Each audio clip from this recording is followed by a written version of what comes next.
Sekarang kita membahas medan listrik pada sebuah bola konduktor yang memiliki muatan seragam ya.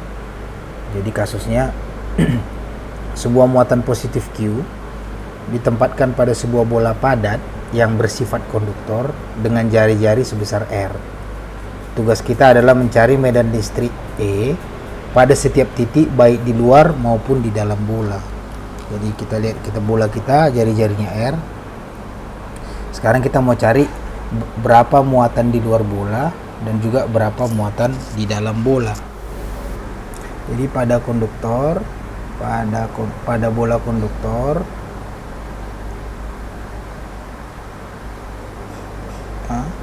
ini muatan bergerak secara bebas di dalamnya. Di dalam bola. Akibatnya muatan terdistribusi secara merata pada permukaan bola. Ya, seperti kita lihat ini ya, muatan positif ini terdistribusi merata pada permukaan bola dan tidak terdapat muatan di tengah-tengah bola. Akibatnya kita mempunyai kasus yang namanya spherically symmetry. Spherically symmetry atau kita kenal dengan simetri bola. Jadi yang dimaksud dengan spherically symmetry,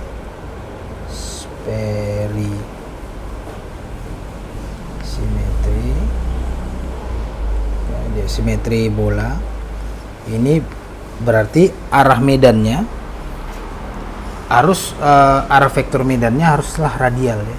Jadi arah vektor medan ini harus radial.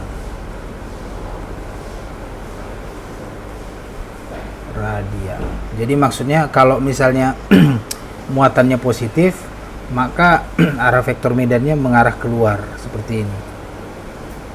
Ya. Dan dia sama semua pada permukaan. Tapi kalau dia negatif, misalnya muatannya negatif, maka arah medannya adalah seperti ini, menuju ke dalam ya, menuju radial, secara radial ke dalam. Kalau ini menuju secara radial keluar. Sehingga besar medan E sehingga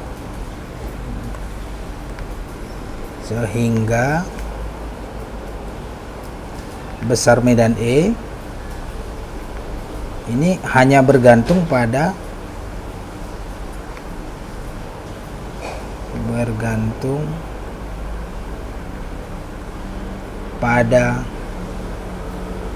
R, yaitu jarak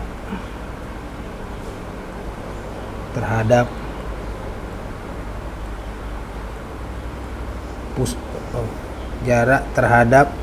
pusat bola. Ya. Jadi misalnya kita mau mengukur di sini, berarti itu jaraknya adalah R. Kalau kita mau mengukur di sini, berarti jaraknya R. Jadi tergantung dari jarak R ya, E itu. Jadi untuk memanfaatkan sifat simetri ini, jadi untuk memanfaatkan sifat simetri ini, jadi kita pergunakan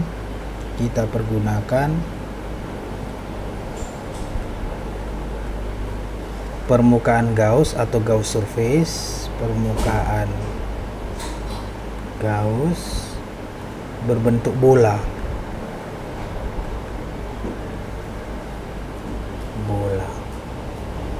Yang konsentris dengan bola bermuatan atau yang jadi dia berbentuk bola dengan jari-jari R ya.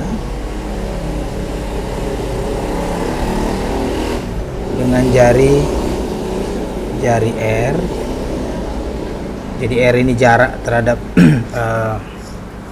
titik pusat bola yang konsentris atau yang memiliki sumbu yang sama dengan bola bermuatan. Jadi untuk menghitung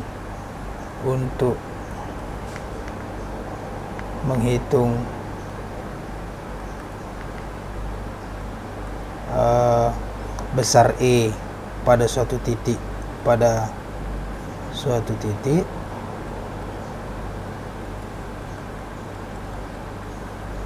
maka titik tersebut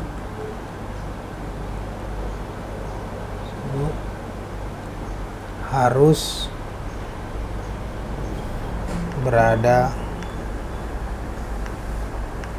di dalam permukaan Gauss.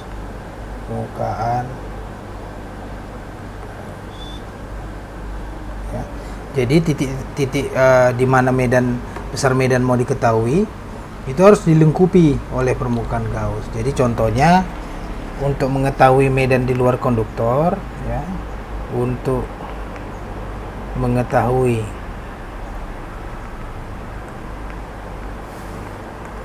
besar medan di luar konduktor, di luar bola, maka kita pilih R kecilnya harus lebih besar dari R besar. Jadi kita lihat ya seperti gambar ini ya, ini yang putus-putus ini adalah permukaan Gauss kita. R kecil kita sekarang lebih besar pada R besar. Jadi pada kasus ini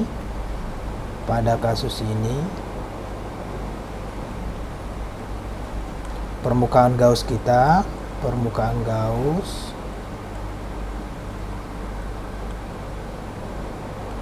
melingkupi sepenuhnya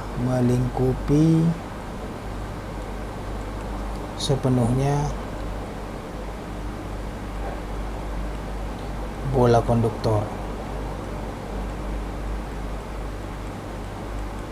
ya. Jadi lihat ya, jadi dia melingkupi sepenuhnya bola konduktor.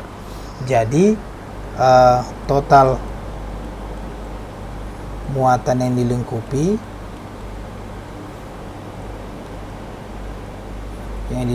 oleh permukaan Gauss ya, jadi total muatan yang dilingkupi oleh permukaan Gauss itu adalah Q enclosure ya. Ini adalah muatan Q ya, Q kecil. Jadi Q enclosure-nya sama dengan Q. Nah, jadi kalau misalnya di sini ini kita ambil di permukaan Gauss kita ambil satu elemen kecil di sini ya. Jadi karena muatannya positif maka medannya mengarah radial keluar ya, sebesar E. Nah, elemen kecil kita ini punya vektor dA ya. Ini adalah vektor yang menunjukkan arah dari area ini ya. Nah, dA ini adalah sama dengan normal ya, vektor satuan normal dikali besar dA. Jadi vektor satuan normal ini adalah vektor yang besarnya 1 yang menunjukkan arahnya ya. Jadi ini arahnya ke sini ya. Jadi arah vektor dA sama dengan arah vektor n ya. Jadi kalau kita tulis hukum Gauss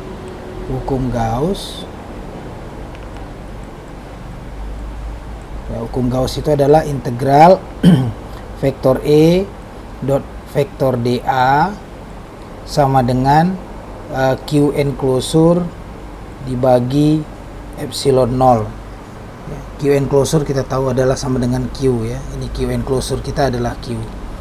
Jadi sekarang kita menyelesaikan yang kiri. Ini adalah integral. Kalau ini berarti sama dengan E dot normal dikali dA ya dari sini. Ini sama dengan integral, kalau dot produk ini adalah besar E dikali besar N dikali kosinus diantara kedua vektor, yaitu ini kosinusnya arahnya sama, berarti ini kosinus 0 derajat dA. Ini karena vektor satuan besarnya 1, ini besarnya juga 1, maka kita dapat sama dengan integral E dA. Dan ini bisa kita tarik keluar, ini kita bisa dapat E integral dA. Jadi ini adalah luas dari permukaan Gauss yang dilewati oleh flux listrik.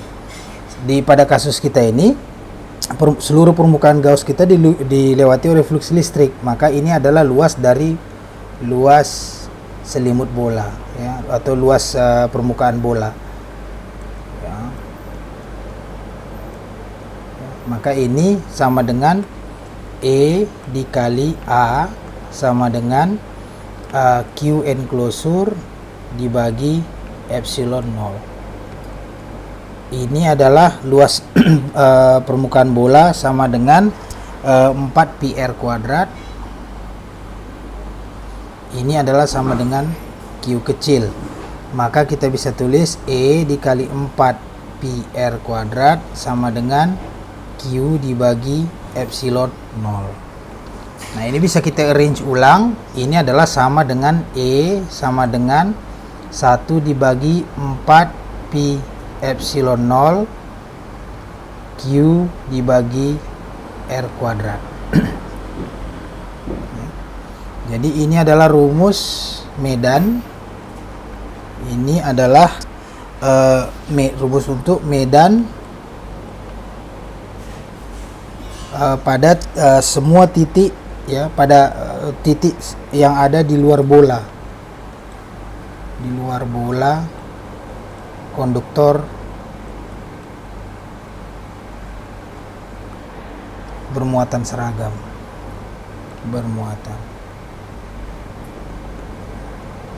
Dan kalau kita perhatikan ini rumusnya sama dengan rumus medan pada suatu muatan titik ya. Jadi ini sama dengan rumus medan pada muatan titik.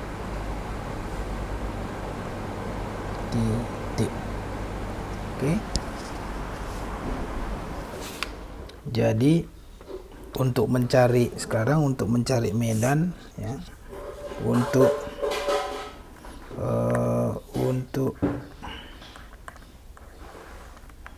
mencari medan E pada daerah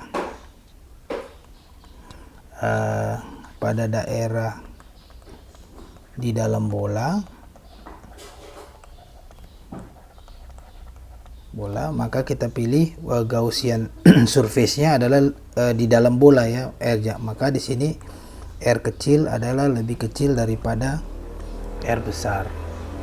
Ya, jadi di sini hukum Gauss-nya, kalau kita tulis hukum Gauss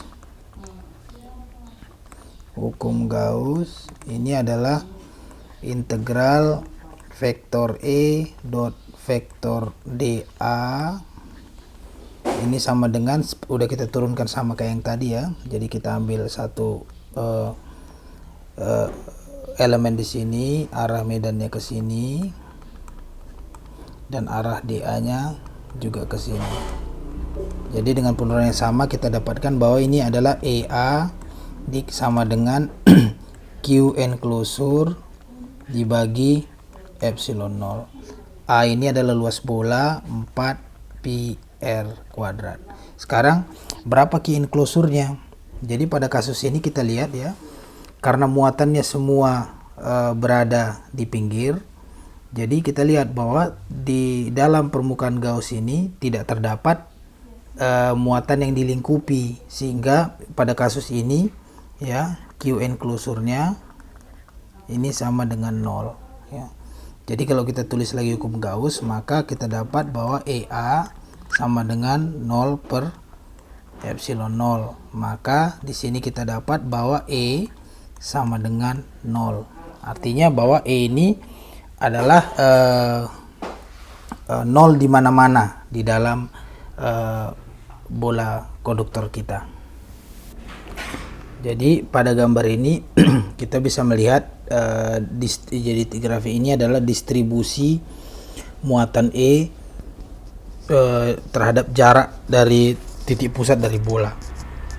Kita lihat di sini pada sesuai dengan penurunan kita sebelumnya, pada posisi di dalam bola bahwa medannya itu adalah 0 sampai ke permukaan bola. Pada saat di permukaan bola di mana semua distribusi muatan ini terdistribusi merata di permukaan, maka di sini mulai ada medan ya, medan sebesar ini ya. Jadi ini pada permukaan R besar di sini, dan seterusnya di sini dia menurun karena ini berbanding terbalik dengan R kuadrat di sini. Ya. Jadi kalau misalnya kita bilang misalnya bola ini kita bilang limitnya limit R menuju 0. Artinya bola ini R-nya makin lama makin kecil, maka bola ini bisa kita anggap sebagai suatu titik. Bola bisa dianggap sebagai sebuah titik. Nah, di sini bisa kita lihat ya. Jadi muatan di luar bola di mana-mana itu adalah E sama dengan 1/4 pi epsilon 0 Q dibagi R kuadrat. Nah, ini sama dengan rumus untuk mencari muatan titik pada hukum Coulomb. Jadi di sini bisa kita bilang bahwa kita sudah menurunkan hukum Coulomb,